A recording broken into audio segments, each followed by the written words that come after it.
spake unto Moses, saying, This shall be the law of the leper in the day of his cleansing. He shall be brought unto the priest. And the priest shall go forth out of the camp, and the priest shall look, and behold, if the plague of leprosy be healed in the leper, then shall the priest command to take for him that is to be cleansed 2 birds alive and clean, and cedar wood, and scarlet and hyssop. And the priest shall command that one of the birds be killed in an earthen vessel over running water.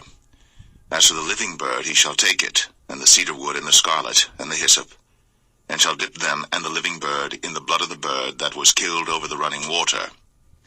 And he shall sprinkle upon him that is to be cleansed from the leprosy 7 times, and shall pronounce him clean, and shall let the living bird loose into the open field. And he that is to be cleansed shall wash his clothes, and shave off all his hair, and wash himself in water, that he may be clean. And after that he shall come into the camp, and shall tarry abroad out of his tent 7 days. But it shall be on the 7th day that he shall shave all his hair off his head, and his beard, and his eyebrows, even all his hair he shall shave off. And he shall wash his clothes.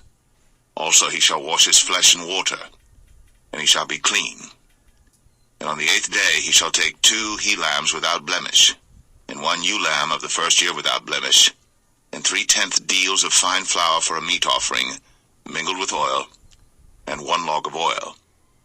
And the priest that maketh him clean shall present the man that is to be made clean, and those things before the Lord, at the door of the tabernacle of the congregation.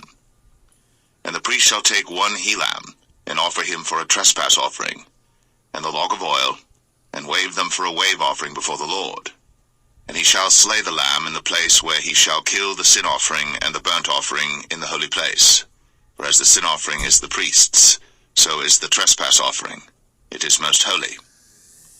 And the priest shall take some of the blood of the trespass offering, and the priest shall put it upon the tip of the right ear of him that is to be cleansed, and upon the thumb of his right hand, and upon the great toe of his right foot. And the priest shall take some of the log of oil, and pour it into the palm of his own left hand. And the priest shall dip his right finger in the oil that is in his left hand, and shall sprinkle of the oil with his finger 7 times before the Lord. And of the rest of the oil that is in his hand shall the priest put upon the tip of the right ear of him that is to be cleansed, and upon the thumb of his right hand, and upon the great toe of his right foot, upon the blood of the trespass offering. And the remnant of the oil that is in the priest's hand he shall pour upon the head of him that is to be cleansed, and the priest shall make an atonement for him before the Lord. And the priest shall offer the sin offering, and make an atonement for him that is to be cleansed from his uncleanness. And afterward he shall kill the burnt offering. And the priest shall offer the burnt offering and the meat offering upon the altar. And the priest shall make an atonement for him, and he shall be clean. And if he be poor, and cannot get so much, then he shall take 1 lamb for a trespass offering to be waved, to make an atonement for him, and 1/10 deal of fine flour mingled with oil for a meat offering, and a log of oil, and 2 turtle doves, or 2 young pigeons, such as he is able to get, and the one shall be a sin offering, and the other a burnt offering. And he shall bring them on the 8th day for his cleansing unto the priest, unto the door of the tabernacle of the congregation before the Lord. And the priest shall take the lamb of the trespass offering, and the log of oil, and the priest shall wave them for a wave offering before the Lord. And he shall kill the lamb of the trespass offering, and the priest shall take some of the blood of the trespass offering, and put it upon the tip of the right ear of him that is to be cleansed, and upon the thumb of his right hand, and upon the great toe of his right foot. And the priest shall pour of the oil into the palm of his own left hand. And the priest shall sprinkle with his right finger some of the oil that is in his left hand 7 times before the Lord. And the priest shall put of the oil that is in his hand upon the tip of the right ear of him that is to be cleansed, and upon the thumb of his right hand, and upon the great toe of his right foot, upon the place of the blood of the trespass offering. And the rest of the oil that is in the priest's hand he shall put upon the head of him that is to be cleansed, to make an atonement for him before the Lord. And he shall offer the one of the turtle doves, or of the young pigeons, such as he can get, even such as he is able to get, the one for a sin offering, and the other for a burnt offering with the meat offering. And the priest shall make an atonement for him that is to be cleansed before the Lord. This is the law of him in whom is the plague of leprosy, whose hand is not able to get that which pertaineth to his cleansing.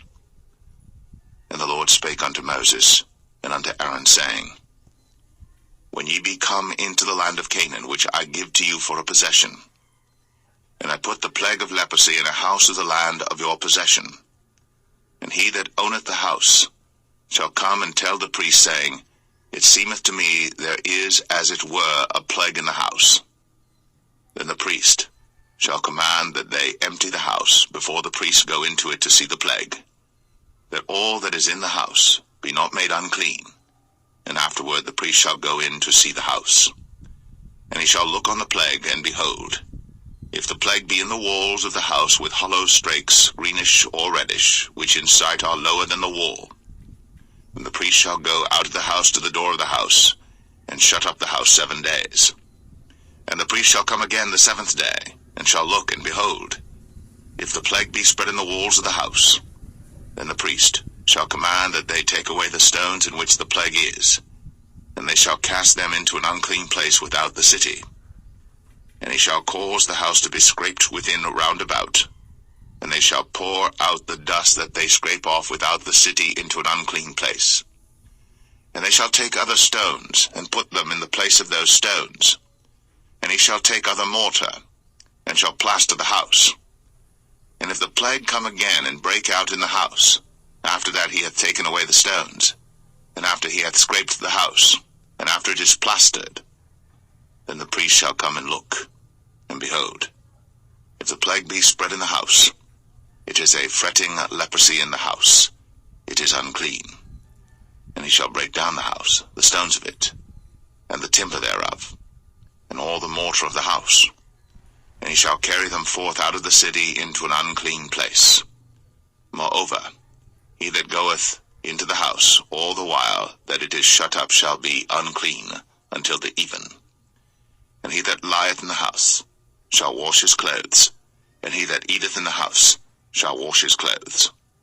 And if the priest shall come in and look upon it, and behold, the plague hath not spread in the house, after the house was plastered, then the priest shall pronounce the house clean, because the plague is healed. And he shall take to cleanse the house 2 birds, and cedar wood, and scarlet, and hyssop. And he shall kill the one of the birds in an earthen vessel over running water. And he shall take the cedar wood, and the hyssop, and the scarlet, and the living bird, and dip them in the blood of the slain bird, and in the running water, and sprinkle the house 7 times. And he shall cleanse the house with the blood of the bird, and with the running water, and with the living bird, and with the cedar wood, and with the hyssop, and with the scarlet. But he shall let go the living bird out of the city into the open fields, and make an atonement for the house, and it shall be clean. This is the law for all manner of plague of leprosy, and scall, and for the leprosy of a garment and of a house, and for a rising, and for a scab, and for a bright spot, to teach when it is unclean, and when it is clean. This is the law of leprosy.